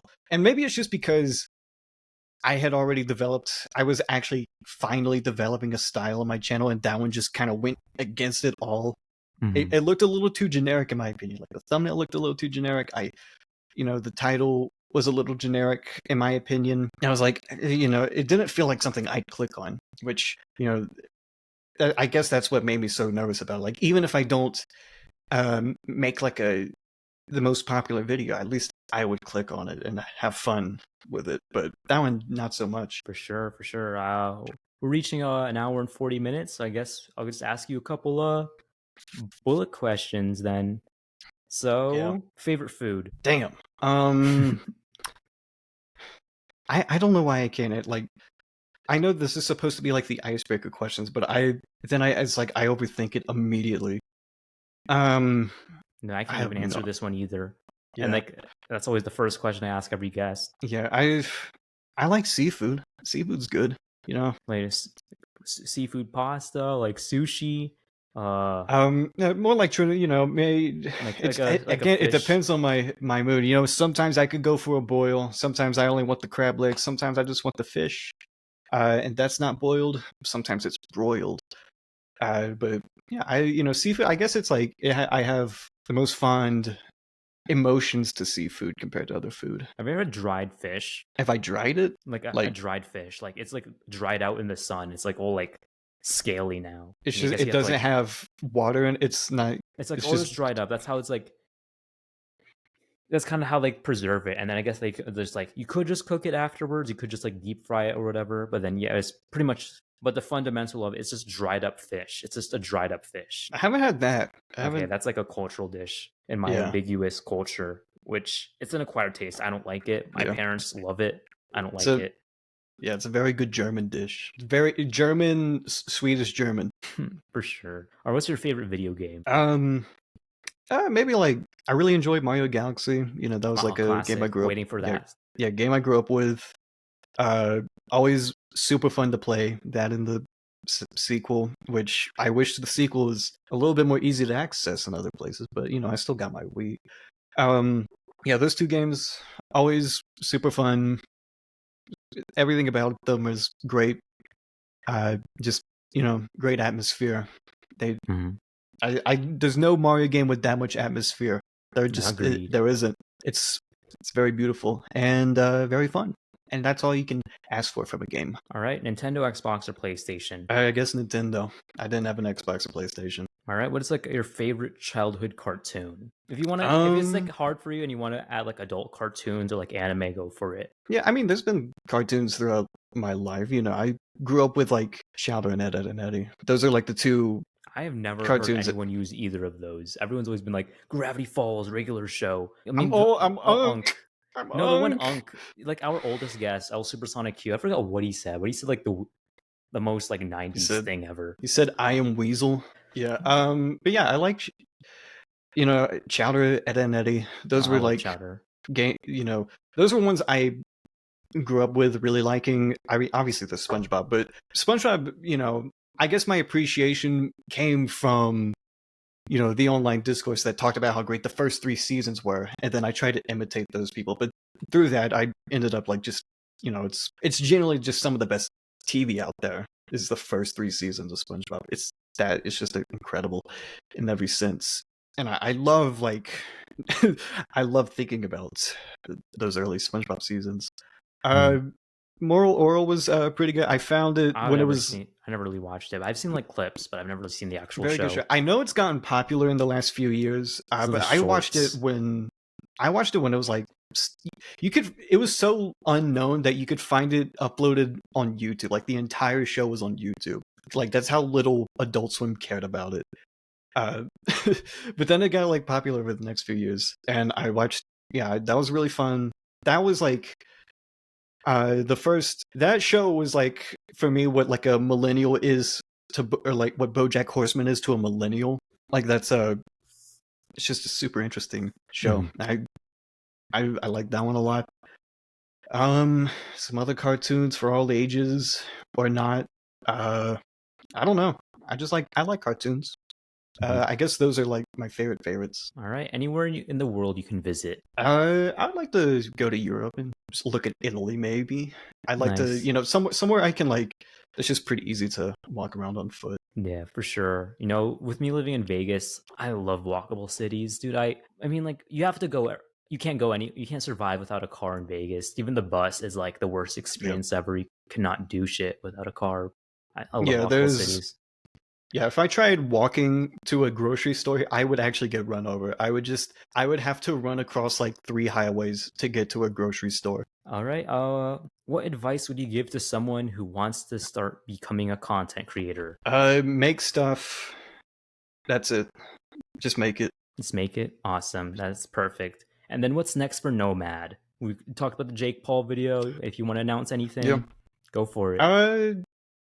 Yeah, I just got like I'm excited about the videos I'm making right now. A lot of ideas brewing, and a few of them are in the works, developing, and I'm excited about them. Genuinely, the one I'm making after Jake Paul, I'm super excited about. I've just been super invested in. Really, it's been a very investing thing, and I get to talk about YouTube, and I get to talk about music, two things I really love, and I get to talk about them in a video, which is always great for me.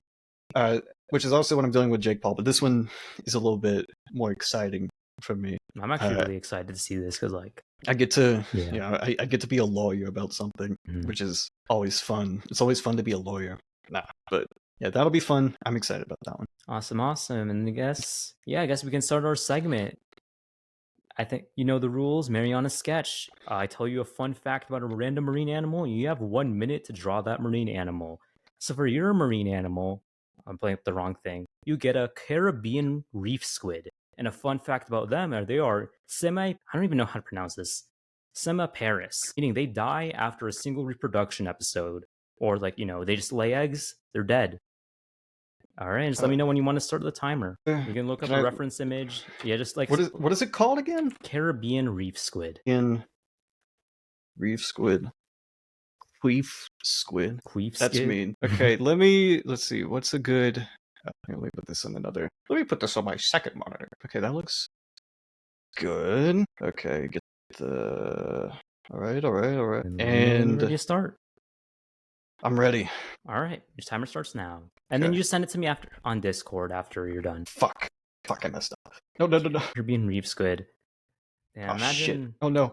Oh god, it's all falling apart. It's falling apart. I'm curious, like, what infertile and reef squids are supposed to do. Are they just immortal? They get to live forever. Yeah, you just don't... Like, what if you just choose, I'm not going to give birth. I am a strong, independent squid, and I'm not going to give birth. Also, you have, like, 26 seconds left. I messed up one of my brushes so bad. It's just not there anymore. No, trust me. I've had some bad drawings on here. You're fine. But you have 10 seconds left. And I'll give you some time to, like, do any finishing touches. Like, finish any lines, coloring, whatnot. Okay. But the main stuff. You have 3, 2, 1, and your timer's done. All right? Just do any finishing touches, and then a little dash. Set it to me when you're ready. How did I even... Oh, shit. Okay. And then... I'm not cheating. Yeah, just any finishing touches. Yeah. There. Okay. All right. And hands off. All right, and then you just send it to me. And all right, let me be the judge of this. And then another addition to the YouTuber aquarium, the Goon Aquarium. Let me erase these. I gotta fix my... For some reason, my paintbrush just immediately went to shit. It just immediately, like, stopped working. I was like, oh god, I gotta switch to another brush immediately. No, there's been some bad drawings. I think you're fine. I've had... Yeah. I told you my hear friend, that? You guys suck. No, one of the previous guests drew a beluga whale. That was not... I told him you can use a reference... He didn't know what it was. So I told him you can use a whale? I told him you could use a reference image. He did not use one, so I was like, what the fuck is this? It was so diabolical. You just sent it to me over Discord. Kind of looks like a hyper shit. Like a literal... like it's like a shit getting transported through time. This is where copy flattened. Do they have it on... Yeah, I'll just save the file. You can just use a screenshot too. Make it a PNG. It's for the better. Okay, PNG. Call it Squiff. All right. Hopefully this works. Let's take a look at this baby. All right. Open the folder. Where's Squiff? Where is Squiff? Oh, there he is. All right. Boom. There he is. There's some colors and some lines. Well, that's actually the best one I've seen. It's something. I mean, it's only a minute. I gotta give... I'm too hard on myself. It's only a minute. I mean, still, for a minute, this is pretty good. I mean, like... it's definitely gonna stand out. We have like the semi-realistic squid, and then what was I thinking of? And then we have these cartoon fish. Yeah, and then Yeah, whatever. here's the photo I referenced. You see this? So it's kind of I just had to eyeball the colors. There's a missing flab. You and my last guest had a similar marine animal. He had an Amylocaris. Amylocaris. It's extinct. It doesn't exist anymore. It's like a shrimp kind of thing. But I just got but its body's similar to this. It's got a little stout, not stout, but yeah, it's like it's a little floating ocean critter that's floating. Yeah, we don't know how fish grow bones. What's that all about? Why can't we get research on that? Maybe if the government gave us more money to research fish, well, maybe another day. One of my previous guests, I gave him an African lungfish because it's like one of the only fish with lungs. Just thought that was so weird. I gave it to him. African lungfish. I gotta look these up. West African lungfish. Because he lives in South Africa, so I looked up African fish. Oh, this thing looks cool. This one, it looks like a seal if it was like a fish. And they walk on land too, I think. It's like an eel and a catfish combined. I think that fish was in the meme. Oh, it's evolution all over again. Yeah, they're learning to walk on the rocks and shit. I like this one. I like all of these. I like all of these lungfishes. This one that one looks badass. All of these are better. As we wrap up the episode, do you have any closing thoughts? Anything you want to share, promote? Go for it. Any promoting thought or any last thoughts? Yeah, plug in your stuff, whatever. Yeah, I mean, yeah, if you want to make videos, it is just as simple as making them. Don't be afraid of failure. It's natural. It's part of the process. And don't be cynical. If you're cynical, then that's already a defeating attitude and you've been defeated. So you defeat yourself with the defeating attitude, basically. So, learn to have confidence in yourself. It's not egotistical to like yourself. It's not an egotistical thing. So make sure to like yourself and this video, and don't forget to subscribe, turn on the notification bell, and be sure to follow both of the channels you see in the description, both Mike Casey Valentine and Nomad. All right, make sure to do that. You enjoy that? All right. Yeah, I mean, just thanks for coming on. Like, oh yeah, just sorry this took a while. I know I asked you like a long time ago, like maybe a month and a half ago, and then we just never did it until now. But yeah, just thanks for coming on. Yeah, you were a great guest. You were pretty, good for our first episode back. So I'm glad to have you be our first guest in a while. So yeah, just thanks for coming on and everything else. Yeah, I'm glad that it was fun. I had fun and I drew fish, not just the squid. I drew a salmon because I'll be honest, I came into this like thinking I had to like draw a fish while I was like being interviewed. So I was like, oh, I gotta make sure this looks good. Yeah, I thought about that. Those are the two plans. It was either minute game or draw fish while the show's going on. But I figured the minute fish worked better. I like the minute fish. It evens out the playing field. Gives you're not showing off or anything. I wish I drew a salmon instead. I don't know fish as well, so I just I'm always looking up. Like, it's always the most random fish. I'll have a weird one. Sometimes I have something as basic as a clownfish. Yeah, this is what I was drawing. I was like, okay, I gotta make sure my fish looks good for the fish tank. So okay, imagine I put that and like I'm like, oh yeah, Nomad drew this in a minute. Yeah, I do that instead. Yeah, make that. That's like, yeah, he just drew it in a minute. I don't know how he did it, but yeah, he just did. That's awesome. You like frame that. I got it. No, it's not enough color. I need more saturation. But I'm just practicing my rendering skills. Hopefully, eventually I'm gonna shoot to like make a thumbnail I have to paint. Either that or commission. I can commission it, but it's like, well, I already have the drawing tablet right here. I mean, maybe I could draw it, practice my rendering skills whenever I can, because it's gonna have to be rendered quite nicely. Either that or I can just sketch up something for a commission. See. For sure. And to the audience, yeah, just thanks for coming on. To the audience, you better fucking subscribe to Deep Blue. Yeah. And us. Yeah, for sure. If you don't, you're gonna be a loser. And nobody likes a loser. I don't. So don't be a loser. Think with your head, not with something else. I don't know. Go do the things the YouTubers like to do. I think I'm just gonna end the episode there. I'm gonna cut it off when you finish talking. But yeah.